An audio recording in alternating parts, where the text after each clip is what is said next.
랜선 교회에 오신 것을 환영합니다. 안녕하세요. 슬기로운 신앙생활, 매일 하나님과 친밀한 교제를 나누는 묵상, 메밀묵 한정민 목사입니다. 우리가 살아가는 삶을 인생이라고 합니다. 그런데 인생에 대한 비유나 인생에 대한 정의는 사람들마다 조금씩 다른 것 같습니다. 대표적인 비유로 인생을 누군가는 나그네 길이라고 말하고 어떤 사람은 항해라고 말합니다. 비록 비유하는 대상은 다르지만 공통점이 있습니다. 그것은 어디론가 나아간다는 것이죠. 어디론가 목적지를 향해, 그러니까 끝을 향해 계속해서 나아가는 삶의 걸음이 바로 인생이라는 것입니다. 그렇다면 인생의 목적지는 어디일까요? 많은 사람들이 이 인생의 목적지를 알지 못하고 인생의 길을 걸어갑니다. 인생의 목적지를 알지 못하니 요즘 사람들은 그 목적지에 대해서 알려고 하지 않고 인생길 그 자체에 중요성을 두고 살아가려고 합니다. 사람들이 말하는 것처럼 지금, 그러니까 현재를 즐기며 살겠다는 것이죠. 그런데 인생의 목적지가 분명하지 않으면 현재를 즐기는 것도 쉽지 않습니다. 왜냐하면 미래가 불안하기 때문이죠. 미래가 불안한데 현재를 어떻게 즐겁게 살아갈 수 있겠습니까? 반면 우리 그리스도인들은 목적지가 너무나도 분명합니다. 그래서 우리는 현재를 즐겁게 살아갈 수 있는 것이죠. 우리 인생의 목적지에 계시는 하나님께서 지금 현재도 우리의 삶을 인도하고 계시기 때문에 우리는 하나님 안에서 기쁨과 즐거움을 누릴 수 있는 것입니다. 오늘 메밀묵을 통해서 우리의 삶 가운데 늘 함께 계시는 하나님을 만나고 하나님과 늘 동행하는 복된 삶을 살아가시는 여러분들이 되시기를 주님의 이름으로 축원합니다. 우리는 지난 시간에 창세기 32장을 읽었습니다.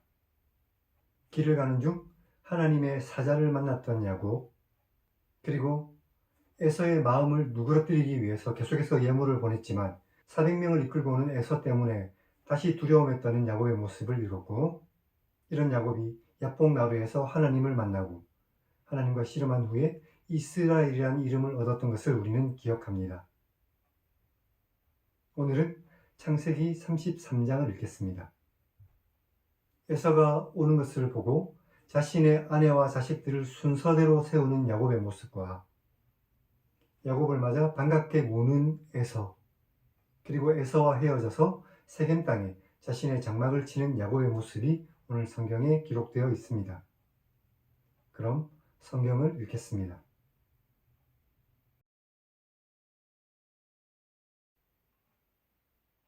야곱이 눈을 들어 에서가 400명의 장정을 거느리고 오고 있는 것을 보았습니다.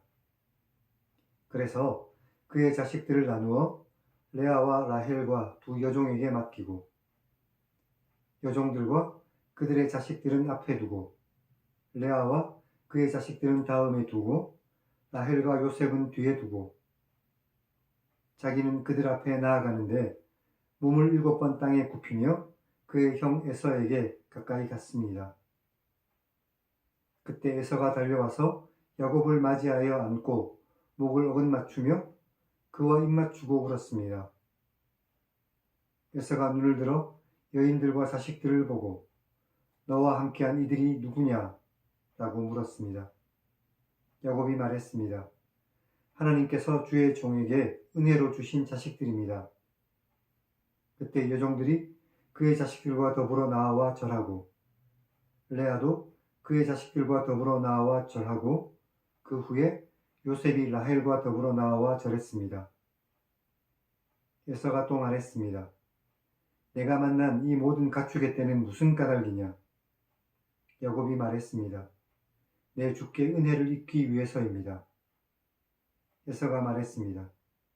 내 동생아, 내게 있는 것이 풍족하니 너의 소유는 내게 둬라. 야곱이 말했습니다. 그렇지 않습니다. 제가 형님의 눈앞에서 은혜를 입었다면 저의 손에서 이 예물을 받아주시기 바랍니다.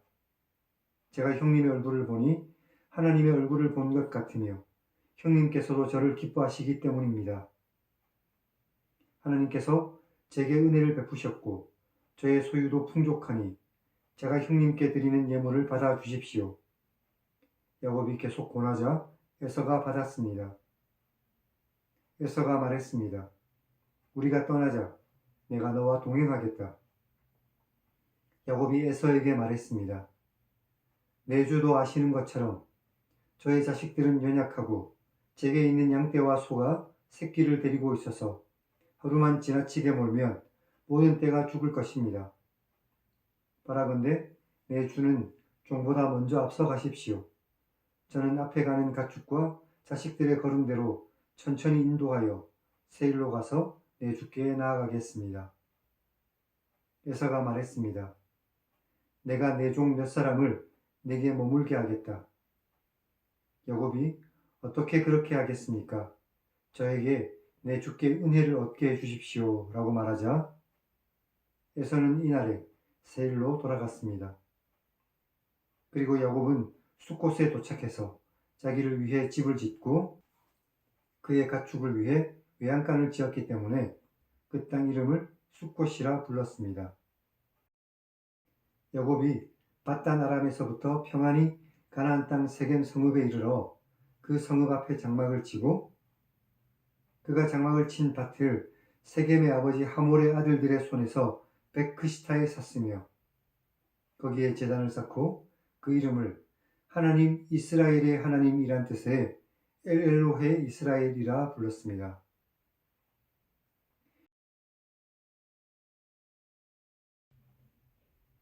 오늘은 여기까지 읽었습니다. 에서를 만나려는 야곱의 모습에서 어젯밤에 야복나루에서 하나님을 만난 야곱의 모습을 발견하기란 어렵습니다. 왜냐하면 야곱이 에서를 만나기 위한 준비 작업이 너무나도 비인간적이기 때문이죠. 그는 여종과 그의 자식들을 가장 앞에, 그리고 레아와 그의 자식들을 그 다음에, 제일 마지막에 라헬과 요셉을 세웁니다. 이것이 무슨 의미입니까? 혹시라도 에서가 사람들을 칠 때 자기가 가장 사랑하는 아내와 자식은 그래도 도망갈 시간을 벌어주기 위해서 그렇게 세운 것입니다.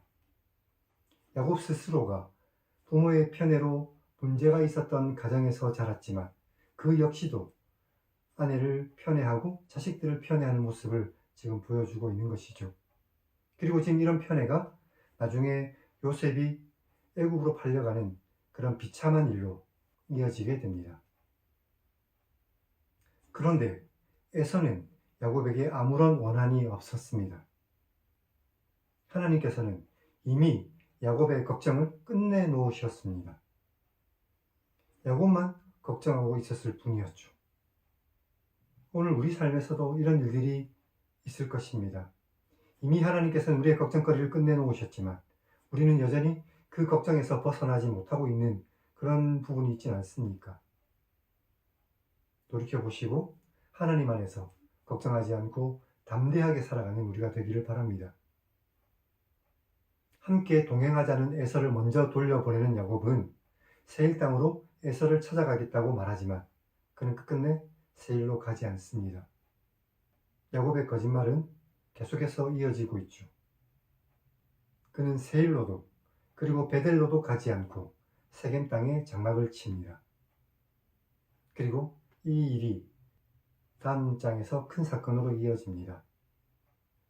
오늘 말씀을 통해서 늘 하나님과 동행하는 삶이 무엇인지, 그리고 하나님 안에서 두려움 없이 살아가는 삶이 무엇인지를 우리가 다시 한번 깨달을 수 있어야만 하겠습니다.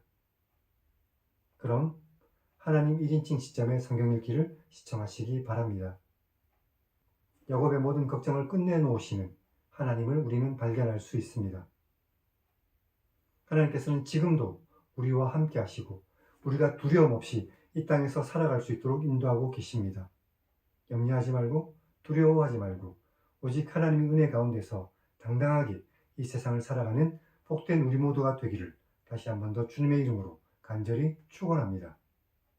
그럼 다음 시간에 뵙겠습니다.